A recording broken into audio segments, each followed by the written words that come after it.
शेतीमधील ऊस व्यवस्थापन. ऊस शेतीमधील एक महत्त्वाचा पीक आहे जो साखर, गूळ, इथेनॉल आणि इतर अनेक उपउत्पादने निर्माण करण्यासाठी घेतला जातो. भारतात ऊस पिकाची लागवड मोठ्या प्रमाणावर केली जाते आणि त्याच्या व्यवस्थापनामध्ये पाणी, खत, कीड नियंत्रण व अन्य घटक महत्त्वाचे ठरतात. खालीलप्रमाणे ऊस लागवड आणि व्यवस्थापनाची संपूर्ण माहिती दिलेली आहे. ऊस लागवडीसाठी पूर्व मशागत. ऊस लागवडीपूर्वी शेताची योग्य प्रकारे मशागत करणे महत्त्वाचे असते. या प्रक्रियेत खालील गोष्टींचा समावेश होतो. शेत साफसफाई. शेतामधील जुनी पिके, गवत आणि अडथळे काढून टाकावे. जमिनीतील दगडधोंडे आणि अन्य अनावश्यक वस्तू काढून मोकळी जागा तयार करावी. जमिनीची नांगरट. जमिनीची 2 ते 3 वेळा खोल नांगरट करावी. यामुळे जमीन भुसभुशीत होऊन मुळे खोलवर जाण्यास मदत होते. रोटावेटर किंवा डिस्क हॅरोचा वापर करून नांगरट अधिक परिणामकारक करता येते. जमिनीची परीक्षण. जमिनीचा प्रकार, काळी, तांबडी, वाळूयुक्त इत्यादी आणि स्तर तपासावा. मातीतील सेंद्रिय पदार्थांचे प्रमाण, फॉस्फरस, नायट्रोजन आणि पोटॅशियमचे प्रमाण जाणून घेऊन त्यानुसार खत व्यवस्थापनाची योजना आखावी. जमीन सुधारणा. जमिनीत गोडवा आणण्यासाठी गंधक, सल्फर वापरणे. पाण्याच्या निचरा योग्य सोय करणे. ऊस लागवडीसाठी योग्य जातीची निवड व त्याची संपूर्ण माहिती. ऊस लागवड करताना योग्य जातीची निवड करणे अत्यंत महत्त्वाचे आहे. वेगवेगळ्या हवामान आणि जमिनीच्या प्रकारांनुसार ऊसाच्या जाती निवडल्या जातात. प्रमुख ऊसाच्या जाती. को 86,032. गोडव्याचा जास्त प्रमाण.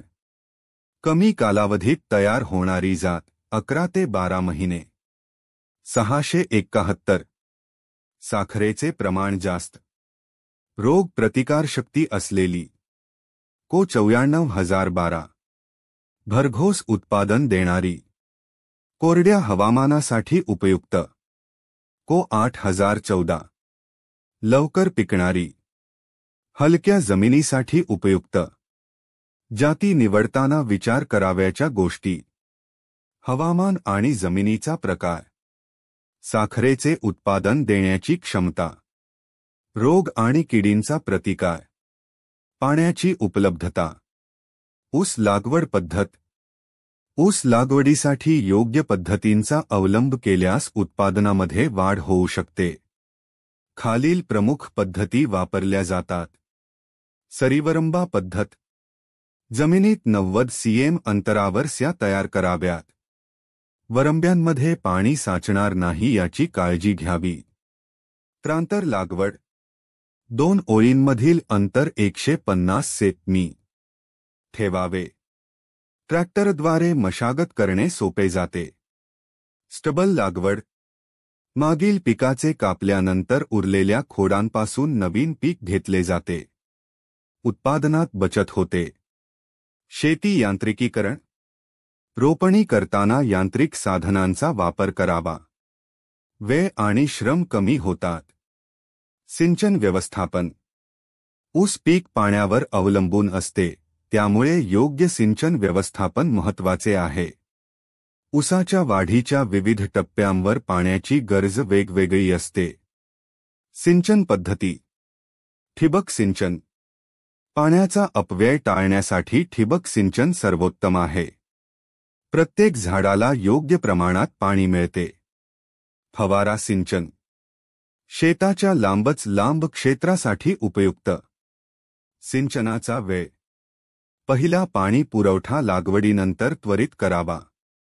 नंतर प्रत्येक 7 ते 10 दिवसांनी पाणी द्यावे. उन्हाळ्यात पाण्याचा पुरवठा जास्त प्रमाणात करावा. पाण्याचा ताण टाळणे. वाढीच्या सुरुवातीच्या टप्प्यात आणि फुलोयाच्या टप्प्यात पाण्याचा ताण टाळावा. ताणामुळे उत्पादनात घट होऊ शकते. खत व्यवस्थापन. ऊस पिकाला सेंद्रिय आणि रासायनिक खतांची आवश्यकता असते. योग्य खत व्यवस्थापनामुळे उत्पादन आणि गुणवत्ता सुधारते. सेंद्रिय खत, शेणखत, कंपोस्ट खत किंवा गांडूळ खत वापरावे. सेंद्रिय खतामुळे जमिनीची सुपीकता आणि पाण्याचे धारणक्षमत्व वाढते. रासायनिक खत, नायट्रोजन, एन ऊसाच्या वाढीसाठी आवश्यक 120 ते 150 किलो प्रति हेक्टर वापरावे. फॉस्फरस, पी मुळांच्या विकासासाठी उपयुक्त 60 ते 80 किलो प्रति हेक्टर. पोटॅशियम, के रोग प्रतिकार शक्ती वाढवते. 120 किलो प्रति हेक्टर. खत देण्याची वेळ: पहिला डोस लागवडीनंतर 30 दिवसांनी, दुसरा डोस 90 दिवसांनी, तिसरा डोस 150 दिवसांनी. ऊसाचे उत्पन्न वाढवण्यासाठी महत्त्वाच्या गोष्टी: ऊस उत्पादन वाढवण्यासाठी खालील बाबींची अंमलबजावणी करणे अत्यावश्यक आहे. योग्य जातीची निवड: स्थानिक हवामान आणि जमिनीला योग्य जातींची निवड करावी. उत्तम लागवड पद्धत: क्रांतर लागवड आणि सरीवरंबा पद्धतींचा अवलंब करावा. सेंद्रिय खतांचा वापर: जमिनीचा पोत सुधारण्यासाठी सेंद्रिय खतांचा जास्तीत जास्त वापर करावा. ठिबक सिंचन: पाण्याची बचत आणि योग्य प्रमाणात पाणी पुरवठा करण्यासाठी ठिबक सिंचन तंत्राचा अवलंब करावा. पीक संरक्षण: रोग, कीड आणि तण नियंत्रणासाठी वेळीच उपाययोजना करावी. आंतरपिके: ऊसाबरोबर डाळवर्गीय पिके घेतल्याने मातीतील नायट्रोजनचे प्रमाण वाढते. मल्चिंग: जमिनीवर गवताचे आवरण घातल्याने जमिनीत ओलावा टिकतो आणि तण नियंत्रण होते. योग्य वेळेत कापणी: ऊस फुलोयात येण्याच्या टप्प्यावर कापणी केल्यास साखरेचे प्रमाण अधिक मिळते. या सविस्तर ऊस व्यवस्थापनामुळे शेतकऱ्यांना अधिक उत्पादन आणि नफा मिळविण्यास मदत होईल. योग्य तंत्रज्ञानाचा वापर, जमिनीची काळजी, पाणी आणि खत व्यवस्थापन यांचा समन्वय साधून शाश्वत ऊस शेती केली जाऊ शकते. तसेच अतिशय कमी खर्चामध्ये ऊस उत्पादन वाढवण्यासाठी तसेच ऊसाबद्दल अधिक माहितीसाठी आपण नवक्रांती ॲग्रो पंढरपूर यांच्याशी संपर्क साधून अधिक माहिती जाणून घेऊ शकता. धन्यवाद.